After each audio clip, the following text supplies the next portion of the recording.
Tesla Cult here, and I have something really interesting I want to show.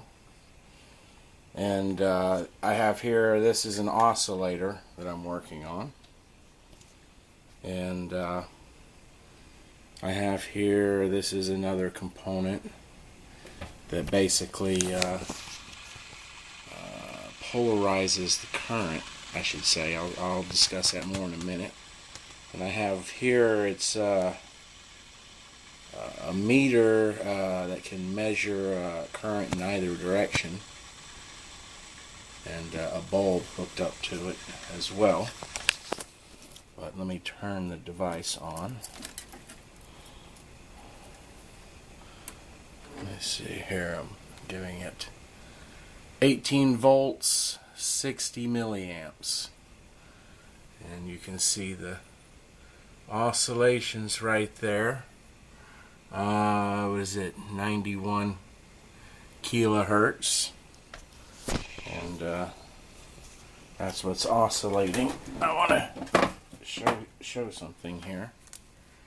I'm going to take this stack of magnets, I'm going to wave it in front of this coil here, and you can see it's causing deflection in the milliamp meter. But when I don't wave the magnet, it's basically zero for the most part. But anyway, this does play a role. It's the oscillator. But anyway, so it's oscillating. Now, what I'm going to do here is I'm going to take this little stack of magnets.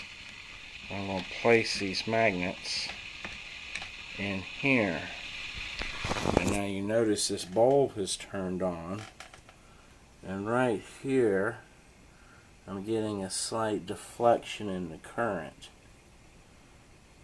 so I'm getting some DC current. I'm continuing to feed the AC in at 100 kilohertz, but now it's getting a DC reading. Now I want to go a step further, and I'm going to take my stack of magnets and I'm going to move it close to that stack of magnets, and just watch what happens on the meter. So you can see it, not only does it affect the brightness of the bulb, it shows an increase in the DC deflection of the current. You know, so there's AC current flowing through this circuit, but what this meter is measuring is how much DC bias is on the circuit, which I find very interesting. Anyway, Tesla Cult signing out.